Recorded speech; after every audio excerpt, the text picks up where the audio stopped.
Hi welcome back to my YouTube channel. ഇന്ന് നമുക്ക് നല്ലൊരു വെണ്ടയ്ക്ക മപ്പാസ് തയ്യാറാക്കാം.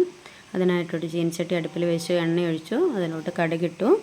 പൊട്ടിക്കഴിഞ്ഞപ്പോൾ പെരിഞ്ചീരകം ഇട്ട് കൊടുത്തു, കറിവേപ്പില, കുറച്ച് വെളുത്തുള്ളി ഇട്ട് കൊടുത്തു. നന്നായിട്ട് മൂത്ത് കഴിഞ്ഞപ്പം തക്കാളി, സവോള ആഡ് ചെയ്ത് കൊടുത്തു. നന്നായിട്ട് വഴറ്റി കൊടുക്കുക.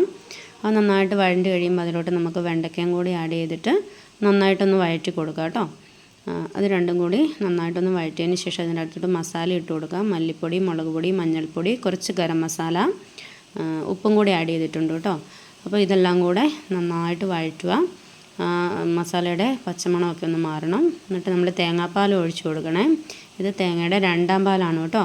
രണ്ടാം പാൽ ഒഴിച്ച് കൊടുത്ത് നമ്മൾ മൂടി വെച്ചിട്ട് ഒരു ലോ ഫ്ലെയിമിൽ 10 മിനിറ്റ് കുക്ക് ചെയ്തെടുക്കുക. ഇപ്പോൾ റെഡി ആയിട്ടുണ്ട്. ഇതിലോട്ട് നമ്മളിനി ഒന്നാം പാൽ ഒഴിച്ച് കൊടുക്കുവാണേ. ഒന്നാം പാൽ ഒഴിച്ചാൽ ഇനി കറി തിളപ്പിക്കേണ്ട കേട്ടോ, ചെറുതായിട്ടൊന്ന് ചൂടായാൽ മതിയേ. അങ്ങനെ നമ്മുടെ വെണ്ടയ്ക്ക മപ്പാസ് റെഡി ആയിട്ടുണ്ട്. ഇതിലോട്ട് വേണേൽ കടുക് താളിച്ചൊഴിക്കാം.